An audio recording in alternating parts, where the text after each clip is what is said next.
LH 공급 확대 정책과 함께 두 번째 카테고리 눈여겨봐야 될 부분이 있는데 그건 바로 도심 내 주택 공급 확대 정책이에요.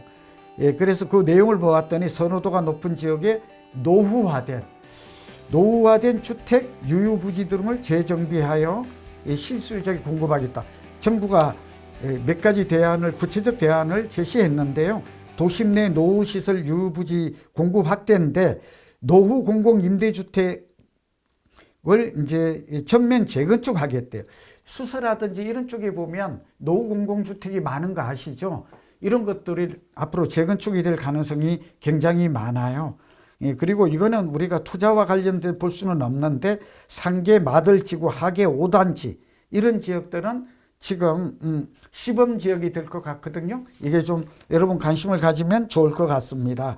그리고 또 하나는 노후 공공청사 재정비 복합개발인데 이거는 30년까지 수도권에서 28,000호 정도를 공공청사에서 나올 것 같아요. 공공청사가 재건축된다는 얘기는 파급 효과로 보면 그 인근 지역에 땅값과 집값이 올 가능성이 많아요. 그러니까 여러분 이것도 좀 그냥 공공청사 재건축되는 거 그냥 이렇게 보지 마시고 이게 어느 곳이 되는지 이런 것들을 보는 게 여러분이 앞으로 자산 관리하는 데도 도움이 됩니다. 학조용지 개발을 활용을 해서 부담을 낮춰주겠대요. 저도 도시계획위원회를 할 때 보니까 학조용지 부담금 때문에 굉장히 수익성이 악화되고 개발업자들이 지금 개발을 하지 않는 이유가 되는 거거든요. 그래서 이 학조용지를 많이 완화해 준다. 우리 일반인하고는 관계가 없어요. 그래 공급을 좀 민간에서 늘리겠다 하는 내용입니다. 도심 내 유유부지 공급 활용이 계속 나오는데 30년에는 이게 4,000가구를 한답니다. 성대 야구장 수도권에서 말이죠. 1,800호, 위례 업무용 토지가 1,000호, 한국교육개발원인 이거는 강남의 요지죠. 700호. 그러니까 이 서초동에 그 한국교육개발원이 있거든요. 이 부지에서 아파트 공급이 그다음에 가양동, 강서구, 우회 이런 지역에서 공급이 이루어진 것으로 보입니다. 철도역 이거는 좀 주목해야 돼요. GTX가 들어서는 창동역, 그다음에 대장 홍대선이 있는 원종역, 부천이죠. 이런 쪽에 앞으로 환승역에 개발이 이루어질 것 같아요. 철도 유유부지 주변을 눈여겨보아라 하는 말씀을. 대학 유유부지도 앞으로 여기에서 공급이 이루어질 것으로 보여져요.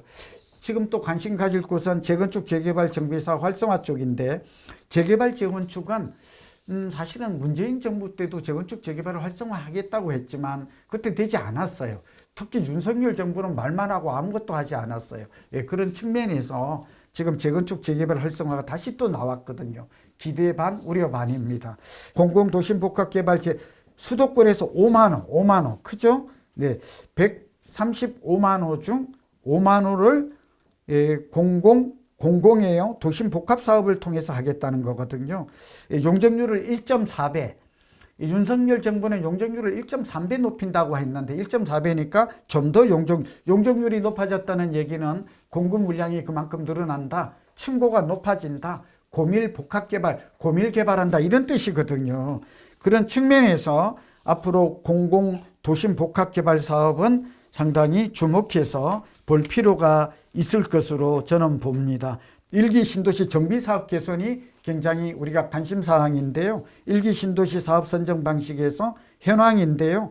지금 현재 1기 신도시는 아시죠? 분당, 일산, 평촌, 삼봉, 준동인데 이게 지금 지지부진해요. 선도지구는 했지만 주민 간의 갈등도 있고 여기에 대체적인 마스터 플랜은 나왔어요. 근데 실행 계획이 없단 말이죠. 이러다 보니까 이 주민들도 답답하고 우리도 언제 이게 공급이 이루어지는지 여기다가 한 가지 더 문제가 있는 게 이주 대책이 안 나와 있어요.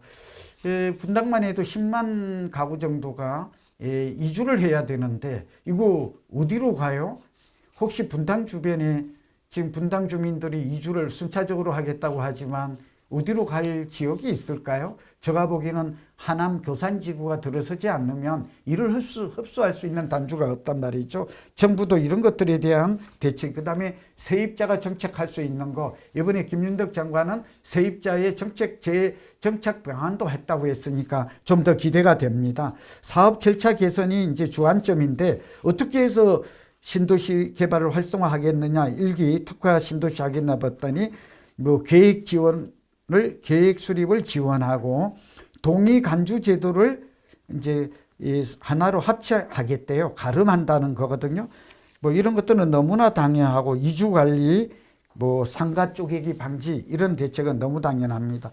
빈집 정비 활성화인데 뭐 이게 그렇게 큰 효과는 당장은 나타날지 않을 것 같은데 어쨌든 서울은 빈집이 별로 없고요. 수도권에 빈집이 좀 있긴 하죠. 이 빈집을 활용하겠다 하는 것은 어쩌면 당연한 얘기입니다. 소규모 가로주택 정비 사업 같은 것들이 대표적이고 서울시가 하고 있는 모아주택, 모아타운, 모아주택은 5,000제곱미터 이하죠. 모아타운은 3만 제곱미터 이상, 10만 제곱미터 이하 이렇게 되어 있는데 수도권에서 18,000호를 공급하겠다고 그래요. 이거는 지금 서울시가 하고 있는 신통계획, 모아주택, 모아타운, 가로주택 정비사업 이런 것들을 너무나 당연. 근데 한 걸음 더 나가면 오스트리아 빔 모델이 있거든요. 저도 오스트리아에 갔다 와서 보이는데 오스트리아에서 하는 빔 모델 그게 뭐냐 하면 정부가 땅을 싸게 좀 매입을 해서 그러니까 건축비를 표준화하고 모듈화 요즘 모듈 주택 뜨잖아요.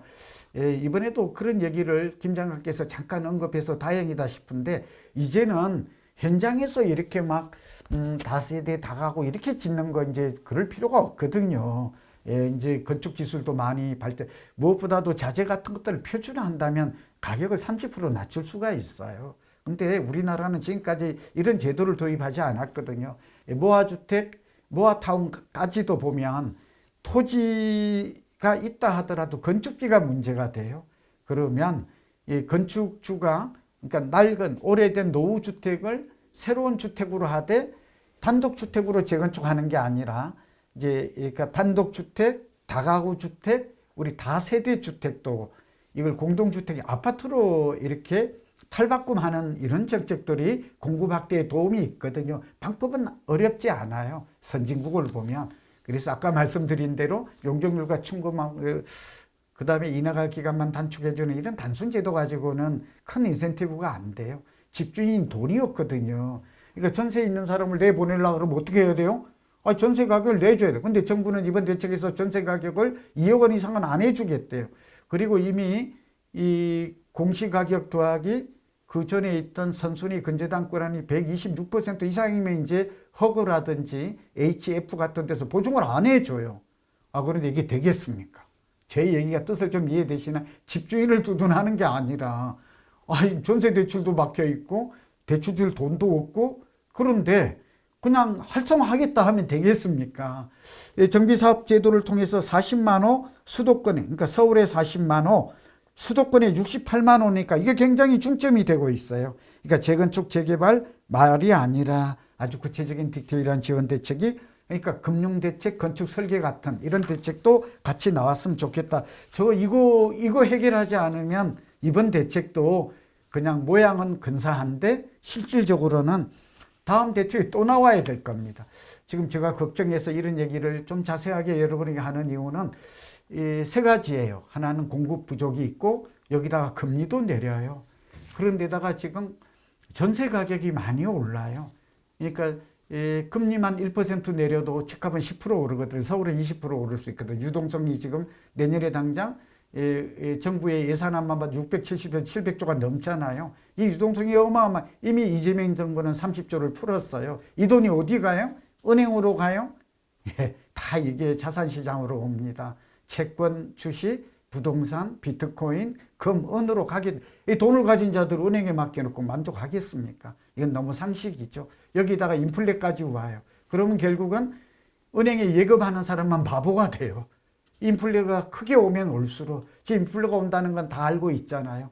집값이 내릴 이유가 정부 대책밖에 없기 때문에 제가 오늘 또 그리고 기다리고 고대했던 대책이 나왔고 또 예상치에 부합한 대책이 나왔지만 사실은 좀 대책이 이 구체성이나 이런 면에서는 실행 플랜이 조금 미흡하지 않나 하는 생각.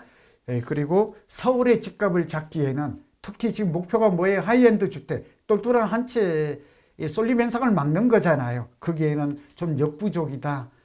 집값을 9월에도 집값 상승세는 이어질 가능성이 높고 다음에 또 제2, 제3의 정부 대책이 나올 성이 크다는 점에서 제가 평가와 함께 전망을 같이 함께 하고 있는 것입니다. 용적률을 늘려주겠다고 합니다. 이건 너무 당연하죠. 층고도 완화해주고 서울시가 이미 발표를 했어요. 도심권 주택에. 근데 정부가 이번에 좀 아쉬운 점은 제초안이라고 있죠. 제초안 부담금을 좀 낮춰주는 게 어떨까? 공사비 낮추는 대책이 좀 나왔으면 어떨까? 이런 아쉬움이 있어서 이제 다음 대책이라도 이게 좀 포함됐으면 하는 의미에서 4년 동안 아파트 공사비가 2배 올랐거든요. 근데 이번 대책에 이런 게 빠졌어요. 이건 그대로 가겠다는 얘기잖아요. 그러니까 저는 자재를 일괄해서 정부가 농수산물 비축제 제도처럼 도입을 해서 한꺼번에 수요를 예측해서 되잖아요. 지금 13만 5천원을 공급하겠다. 그러면 자재비가 얼마 정도 소요될 거라 하는 거는 어렵지 않잖아요. 근데 이런 대책들이 안 나와요. 이건 공무원이 할 일이 아니라고 생각하는 건데 그렇지가 않아요. PF 문제도 해결 방안이 나와야 돼요. 지금 공사장이 다 멈춰 있는 이유가 뭡니까? 그거는 공사비가 올라서 조합과 시공사 간의 갈등 때문에 이러고 있는 거거든요. 그럼 그거 해결이 안 돼요. 그리고 PF가 해결이 안 돼요. 은행이 돈을 안 빌려줘요. 그런데 목표만 제시하면 해결이 될까요?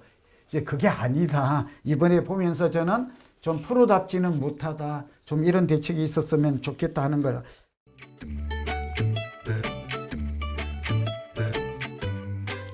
da